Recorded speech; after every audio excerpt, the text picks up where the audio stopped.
What's up, everybody, and welcome into Browns Film Breakdown. Your host, Jake Burns. Couple quick things as we start today's show. It's been a little while since we talked. I want to remind you guys, if you're listening to the free version of this podcast, give us 5 stars if you can, whether you're doing that on Apple, Spotify, however you get your pods. We always appreciate that. Helps more Browns fans find us. And, of course, if you're checking this out in the free variety on YouTube, you can also get the subscribe button working, that like button working. That really helps us, again, get found by more Browns fans. And a reminder, too, to come over to the website if you're checking this out in any form, audio or video on YouTube, because that's the place you're going to get that fresh content through Substack's fantastic app delivered to you every single day.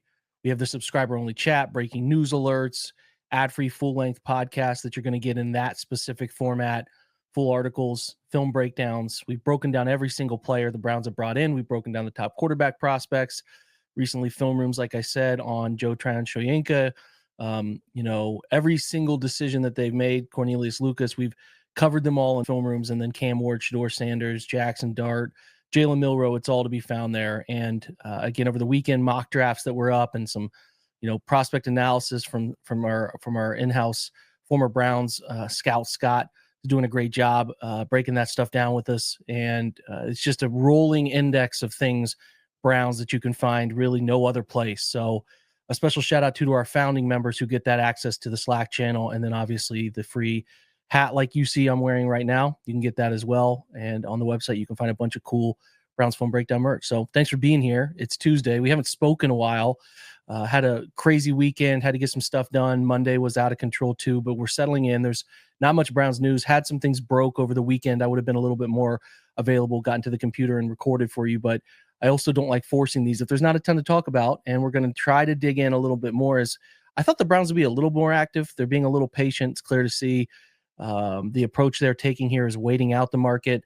It doesn't mean the market's not moving. Cooper Kupp, as late as Friday, signed. He goes to Seattle. We'll see what that looks like. Ultimately, that helps replace DK Metcalf. They really needed that. Bring wide receiver room to bring, a little bit more impact for that quarterback. But I just still don't like the stylistic group that they have there. But they could do a little bit in the draft. We'll see. Chargers signed Mekhi Becton to 2 years, $20 million. They continue to try to get that offensive line in a better position. We'll see if Becton didn't have the surrounding pieces of the Eagles' offensive line propping him up as a guard instead of a tackle. We'll see if the Chargers get a little bit more audacious with it, although they have 2 tackles, so they'll probably keep him at guard, one of the bigger guards you'll see across the entire NFL. We'll see if that continues with Harbaugh. There's no reason it shouldn't, but we'll see. The big news I think we have to dive into is really looking at the decisions around the quarterback market in the league, because that's where the holding pattern seems to be. Over the weekend, I think the cat and mouse game of what the Falcons were going to do with Kirk Cousins and that $10 million bonus that he was due over the weekend. Like I said, the deadline came and went. They kept him. I'm sure dialogue had been open on both sides, but it feels like the Falcons are determined to get everything they can out of the asset, even if that asset's payback is minor. I don't really like it for like Kirk Cousins specifically, because it feels like he signed a deal. Now he's getting paid well, but I think there were other suitors trying to pay him last year too, where it's like he is sort of forced to sit in this really dicey situation where he's backing up Penix, but he wants to keep playing. He's at an older age, doesn't have a ton of years left. And there's a little bit of the situation where he's held hostage by this, where him getting out on the free market would, I think, have been the right thing to do, given that they drafted a quarterback that they didn't tell him they were going to draft ahead of time before the signing. But this is the situation. The NFL is hardball like this. I kind of feel like Kirk Cousins has gotten the runaround on this. We'll see. Cousins has a no trade. He can veto any deal. I would imagine the Falcons are willing to eat some money here to make this trade happen, but ultimately, I don't know. I don't know where this goes. There felt like like we said, there was a little bit of maybe the Browns bring in Russell Wilson. It gives them an opportunity to say, we're not only locked into Kirk Cousins, we're willing to look at other routes here. But it's in a weird holding pattern. Something might shake loose. We're also in a spot where this is the closest we have been to the draft without any first round movement, I think, since like 1993, if I saw that correctly. So there really is a holding pattern among a lot of teams right now. The hope, again, at the surface level, just evaluating what the best opportunity was for the Browns was that Kirk Cousins would hit the market, and then you'd have an opportunity with Cousins on the market to get him to use that offset money, get him on the minimum, the same thing the Steelers did last year. The Broncos were paying a lot of money to Russell Wilson. The Steelers were paying him the bare minimum, so that money offset what the Steelers were giving him offset to the Broncos. But the point being, this is the situation the Browns are hoping for because they could get him on a very minimal number. That's out the window. They're going to have to pay him something, even if Atlanta eats a good portion of it. But you also have to convince him to come to Cleveland, waive the no trade, all of that stuff. That now gets heavier, right? I think obviously the Browns are still very much in on Russell Wilson. They brought him into the building. They like him. I don't know whether they're going to go that route. It probably, listen, the biggest domino is that Aaron Rodgers, the 41-year-old quarterback who has not played at that level for a couple years now, 3 years, is really holding the league hostage with movement at this position. He likes the Vikings, but the Vikings are uncertain if they're going the J.J. McCarthy route only, or if they want to do another one-year player kind of easing the burden on McCarthy to come in and be ready again coming off that major injury. So Rodgers likes Minnesota, prefers Minnesota, but there's a standoff maybe between whether Minnesota truly prefers it. He also might lean Pittsburgh. The Giants are also very interested. The Browns bring in Russell Wilson. They obviously also bring in, Jameis Winston for talk. They're keeping that dialogue alive. Wilson also goes to visit the Giants. Who else? Jameis Winston also goes to visit the Giants. There's just this giant holding pattern with teams waiting to make decisions until they have some clarity on what Aaron Rodgers is going to do.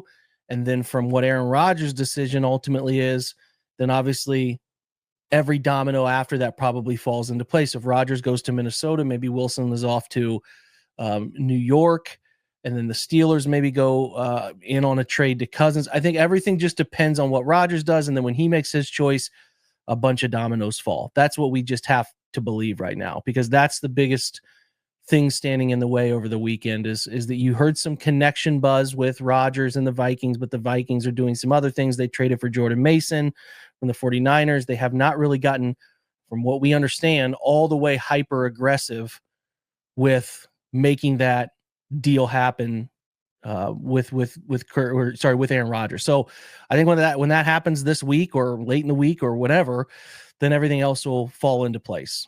That's what we have to believe right now. So everything's on a holding pattern. I would imagine for the Browns, everything's on a holding pattern because they have to figure out how much money it's going to cost to acquire Cousins, how much money it's going to cost to bring in Russell Wilson, not on minimums the Steelers got him for last year, but instead on a double-digit number, and what that does to every bit of cap space they have around it to supplement other positions.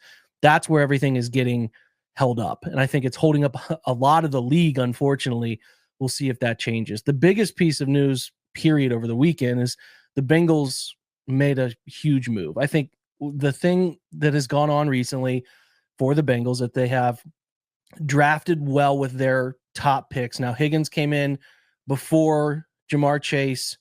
Obviously, they landed an easy situation with Joe Burrow with the first pick and picking him, so that wasn't stressful. I don't even think the Chase selection over Penei Sewell was stressful at all to them. They knew where they were going. They've landed their early picks. The Bengals have not done a great job of drafting around that for the most part, especially recently. Some of their like Myles Murphy and some of their Dax Hill, some of these other defensive pieces, they've let go of Jesse Bates and some of the others. But what they did do was draft really well at the top of the draft. And what a lot of people, based on the history of the Bengals franchises, sort of leaned into is that, well, they can't keep all of these guys. They franchise tagged T. Higgins the year before. They are going to do it again. They already indicated they did. They locked that into place. Didn't get a sign from T, but this is why they have changed their MO. They have gone above and beyond and given significant money to these two guys. It's 4 years, $161 million for Jamar Chase, effectively locking him in for 4 true seasons, 40 and a quarter, which makes him now $250,000 more on the APY number. So he's now the highest paid non-quarterback. Now, could they have done that earlier, change that number? That number could have been like 35, 34 for the team. Yeah, but I don't think Cincinnati people are all too heartbroken about that, figuring out now that they get to keep these two long-term. And then you get $115 million in 4 years for Higgins. So he becomes one of the highest paid second, air quote. He could be a first receiver for a lot of teams, but highest paid second receivers in the league. And this is sort of groundbreaking. I mean, there have been other teams that have had 2 receivers and have paid them, but simultaneously paying them parallel to Burrow's contract. Now they're going to be able to do things, move the cap numbers, convert bonuses. They're going to do some things to sort of ease it. But, as we all know, the bill comes due and it's all got to work itself out. I don't think Cincinnati people are too worried about the cap because they have their guys locked into place.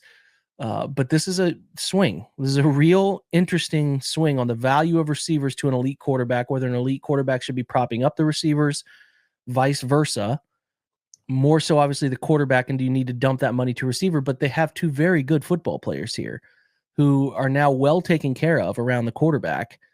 And now it's about how do they supplement everything. I think there's a way now that with the years in place and the ability to sort of pull back a little bit of the amount of money these guys make on a year-over-year thing, at least initially, there's an extension probably considered to be more plausible for Trey Hendrickson, who is their everything pass rusher. He gets, they brought back BJ Hill, but they don't get a ton. Sam Hubbard retired, and then they have not seen the development from, like I said, Murphy, the young defensive end that they brought in a couple years ago.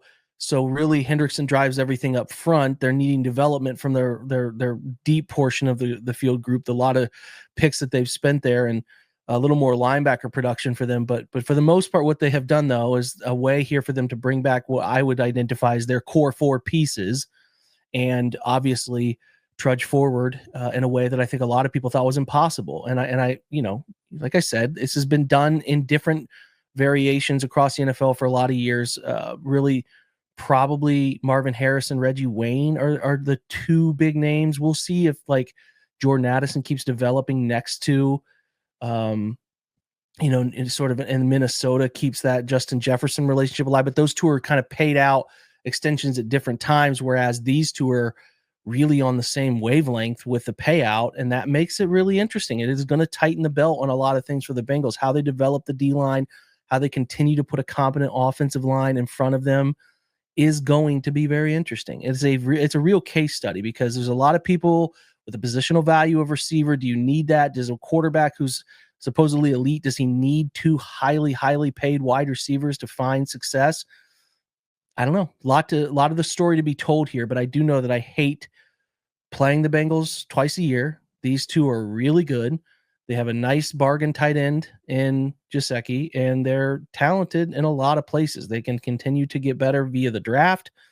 And I think Bengals fans are really happy they got these deals done and not in any way, shape, or form bothered by that situation and the worries of the cap. Now, man, pay your guys and deal with it. Once you identify who the really good ones are, you pay them and you go. And then you look at it and move it around later if you need to move it around. But a total flip to image to who these guys have been. And we will continue to evaluate this in the future. I mean, this is a very interesting case study for the rest of the NFL. And if you conclude another big signing, Derek Stingley was given a massive deal as well, $30 million a year, resetting the cornerback market now, and he's getting paid early. Like he's going to play 3 years on this extension. I think he's 23 right now, so he's probably going to have another payday when he's 26, 27. He's going to get 2 really ridiculous trades. Yeah, he's 23 right now, first team All-Pro in 2024. So 2019 LSU, man, Grant Delpit included. You include Jamar Chase and Stingley and Burrow. It's a historic team, man. Bunch of guys getting a ton of money in the NFL. Another offensive lineman got paid this as well. So this offseason. So it's one that we're going to again look back on that 19 LSU team and kind of be interested in, is it the best college football team of all time? I think some of those conversations will happen. Other news across the league is we have Juan Thornhill, 1 year to the Steelers. So that's a former Browns player on the move. I don't know how well he fits what they traditionally do, but he seems excited and Pittsburgh's happy to get him. I think there was certainly better levels of play for Juan than what he gave to Cleveland. If he's dealing with a lot of soft tissue injuries, I'm not sure, but John Johnson went back to the Rams after his Browns tenure and had a nice first year before things fizzled out for him. But I think Thornhill in that environment and what they do in Pittsburgh and how they structure defense will be just fine for them, just fine. So, Yeah, that's kind of what we've missed over the weekend and into Monday here. Again, really silent, just waiting on Aaron Rodgers and that whole situation to work itself out. And then I think a bunch of league-wide dominoes fall with teams spending some more money they've sort of had on reserve. We're gonna go to break. We do have some details on Myles Garrett's contract I want to talk to you guys about. For those who support the site, I want to kind of break that down. And then we also are going to take a refresh look at who's available in free agency still and have a really good idea for that. And this is going to kind of be supplemented by a video I have of 3 Browns free agents I would really like them to go after. So that's what we're doing after the break. If you're on the free side of the show, video or pod, we will catch you tomorrow. Thanks for being here. I'm going to get with a guest tomorrow, so we will go that route. But like I said, join us if you have not joined us. I do not think you will regret it. You will only enhance your experience with the Browns, and I think the collective NFL and a great community. So we're going to take a break now, and if you're on the free side, we'll catch you tomorrow. We'll be right back.